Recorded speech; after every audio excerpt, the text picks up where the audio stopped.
Hi, welcome back to Patterns Academy. I'm glad to have you with me today.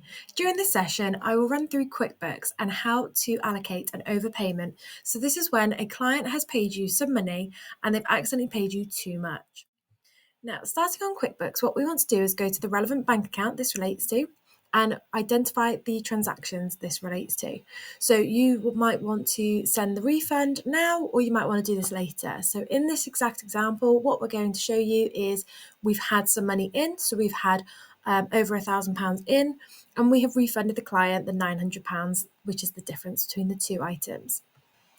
So what we want to do is we want to allocate the income value to the relevant locations. Now, what you can do is allocate the first element to your sales.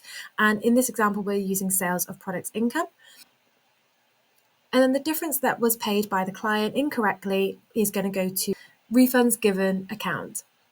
Now, what you want to do is make sure the VAT codings are correct here. So you could potentially use sales of product income and have your VATable sales against that, so 20% VAT. And then the refund given, you could make this 20% VAT, or you could just make this no VAT. In this instance, it doesn't really matter because the money's come in and you've also transferred it back out. So as long as you're consistent between the two, it then doesn't matter what VAT allocation you use. So we allocate the correct figure, which is 105 and then £900. And then that reconciles and we can add the split. So we click split and add.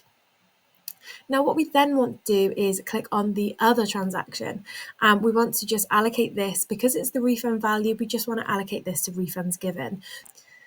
So we then don't need to click on the split button at the bottom, and instead we just allocate this to the account directly. So this is where we write refunds given, and again we update the VAT number to be the 0% because that's what we chose on the original transaction. And then we click add.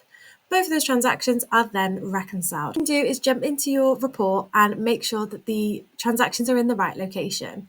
So we're going into your profit and loss and we're just checking that the £900 are both in the refunds given section, which it is. And then what we'll do is go into the sales and check that the sale value is correct. Now this one won't be the 105 because it's VAT, and therefore it's the £87.50 because VAT has been applied. So again, I'll just quickly show you the transaction, and that is the transaction that we have allocated. So the 105, which has VAT allocated to it. Now, an alternative method could be where we allocate both of the transactions to the same location. So what we want to do is click on both the transactions by clicking on the tick box next to them, and then we click on the edit box. And this is where we can choose the account to allocate these to. So in this instance, we're going to allocate them both to sales, and then we'll allocate them both to VAT of 20%.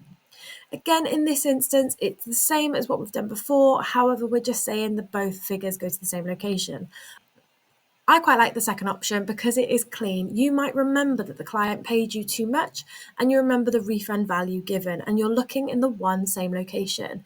Whilst the first option shows it in two different account locations, and this can then muddy the water slightly. So it's up to you which one you want to do.